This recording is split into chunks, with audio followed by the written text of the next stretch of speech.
Iwasang magbuhat ng maling tao, pero yung pagbubuhat o yung weightlifting na exercise, may mga magandang epekto raw sa mga babae. Samahan sa Fit Track, si Von Aquino.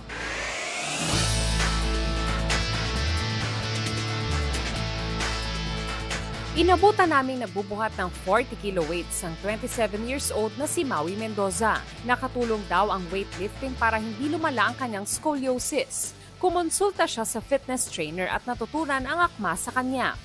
Mas pinalakas niya yung muscles ng back ko. Nawala yung pain, yung mga back pains ko.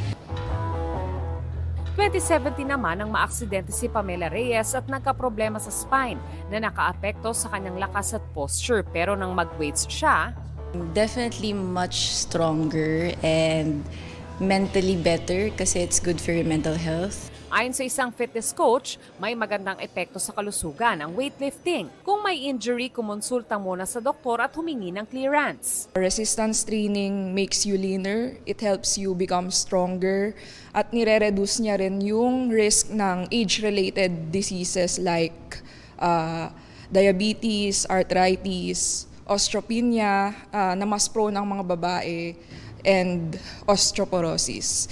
Hindi rin anya totoo na magiging bulky agad ang katawan. Wala namang ganong kataas na testosterone levels ang mga babae para mag-bulk unless mag-steroid sila or very intentional ang mga babae sa pag-lift like bodybuilders. Hindi naman kailangang bumili ng mamahaling equipment sa pagbubuhat. Pwede ring maging creative sa paggamit ng mga bagay na makikita sa loob ng bahay. Pwedeng mag-squats habang nasa likod o yakap ang backpack at deadlifts. Pwedeng mag-overhead presses, Russian twists, bicep curls, mag-push-ups, Superman pulls, at tricep kickbacks. Magiging subjective na lang tayo sa pagme-measure nung bigat. Ang bawat exercises pwedeng gawin ng 2 to 3 sets na 12 to 15 repetition per set. Von Aquino nagbabalita para sa GMA Integrated News. Simple lang ang wish ni Kapuso Primetime King Dingdong Dantes para sa kanyang 44th birthday. Humiling daw siya ng quiet breakfast kasama ang pamilya. Wish granted naman yan ni Marian Rivera, Zia at Sixto. Nakasama rin ni Dong sa kanyang special day ang mga magulang at kapatid nila ni Marian.